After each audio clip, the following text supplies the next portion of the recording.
जय श्री राम दोस्तों, राधे राधे, हर हर महादेव। दोस्तों, मैं आपको अमल की एकादशी के महात्म्य के बारे में बताने जा रहा हूँ। दोस्तों, कभी भी अमल की एकादशी आवे तब ये कथा आप सुन के व्रत खोल सकते हैं। तो दोस्तों, मैं अमल की एकादशी का व्रत की कथा शुरू करता हूँ। आप तैयार होकर बैठ जाए। ये व्रत जब भी आपका फाल्गुन मास के शुक्ल पक्ष में अमल की एकादशी आवे तब ये कथा आप सुन सकते हैं। तो एक बार जयकारा लगा के बोलो श्री एकादशी मात की जय। श्री भगवान बोले, हे राजन, फाल्गुन मास के शुक्ल पक्ष की एकादशी का नाम अमल की एकादशी है। इस व्रत के करने से समस्त पाप नष्ट हो जाते हैं तथा इसके प्रभाव से 1000 गोदान का फल प्राप्त होता है। इस व्रत के करने से समस्त पाप नष्ट हो जाते हैं। हे राजन, अब मैं आपको महर्षि वशिष्ठ जी की द्वारा राजा मदांता को सुनाई पौराणिक कथा के बारे में बताता हूँ। आप इसे ध्यानपूर्वक सुने। अमल की एकादशी व्रत कथा। राजा मदांता बोले कि हे वशिष्ठ, यदि आप मुझ पर कृपा करें तो किसी ऐसे व्रत की कथा कहिए जिससे मेरा कल्याण हो। महर्षि वशिष्ठ बोले कि हे राजन, सब व्रतों से उत्तम और अंत में मोक्ष देने वाला अमल की एकादशी के व्रत का मैं वर्णन करता हूँ। ये एकादशी फाल्गुन मास के शुक्ल पक्ष में होती है। एक वैदिक नाम का नगर था जिसमें ब्राह्मण, क्षत्रिय, वैश्य और शूद्र चारों वर्ण आनंद सहित रहते थे। उस नगर में सदैव वेद ध्वनि गूंजा करती थी तथा पापी, दुराचारी तथा नास्तिक उस नगर में कोई नहीं था।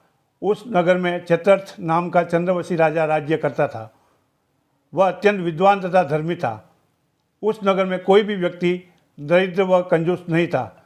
सभी नगरवासी विष्णु भक्त थे और आबाल वृद्ध, स्त्री पुरुष एकादशी का व्रत किया करते थे। एक समय फाल्गुन मास के शुक्ल पक्ष की अमल की एकादशी आई। उस दिन राजा, प्रजा तथा बाल वृद्ध सब ने हर्षपूर्वक व्रत किया।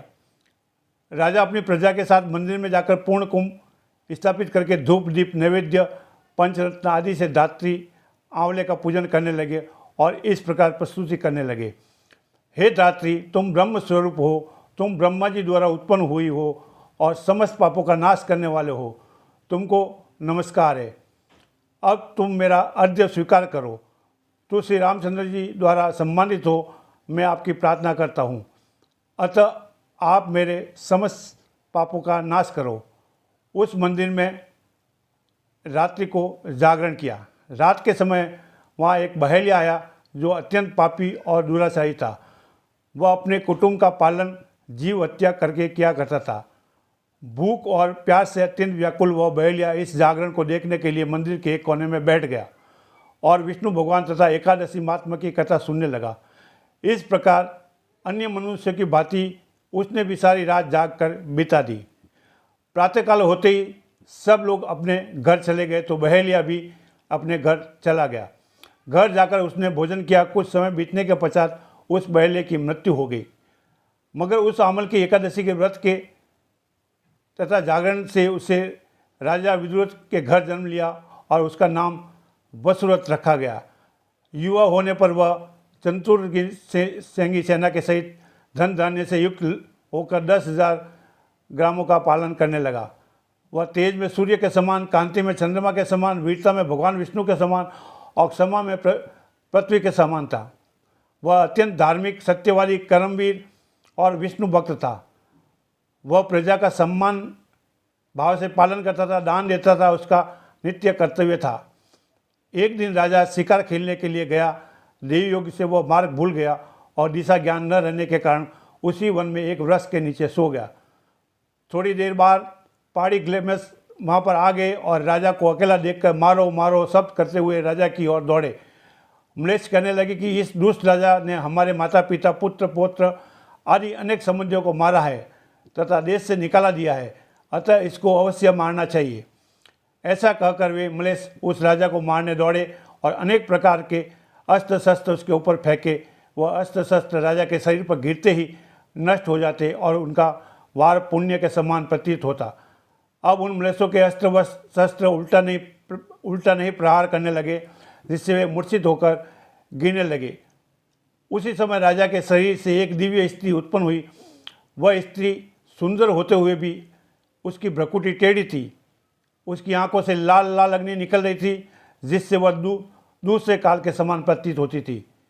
वह स्त्री मलेच्छा को मारने दौड़ी और थोड़ी ही देर में उसने सब मलेच्छों को मार के काल के गाल पहुंचा दिया। अब राजा सोकर उठा तो उसने मलेच्छों को मरा हुआ देखकर कहा कि इन शत्रु को किसने मारा है? इस वन में मेरा कौन हितैषी से रहता है? वह ऐसा विचार कर ही रहा था कि आकाशवाणी हुई। राजा, इस संसार में विष्णु भगवान के अतिरिक्त कौन तेरी सहायता कर सकता है? इस आकाशवाणी को सुनकर राजा अपने राज्य में आ गया और सुखपूर्वक राज्य करने लगा। महर्षि वशिष्ठ बोले कि हे राजन, ये अमल की एकादशी के व्रत का प्रभाव था।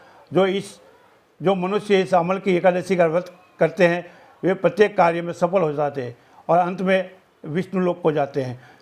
बोल श्री एकादशी माता की जय। श्री रामचंद्र भगवान की जय। अपने अपने गुरु गोविंद माता की पिता की जय। दोस्तों, ये कथा आपको कैसी लगी आप ज़रूर लिखिए और मेरा हौसला ऐसे ही बढ़ाइए और मेरा चैनल को सब्सक्राइब करिए। जय जय श्री राम। राधे राधे।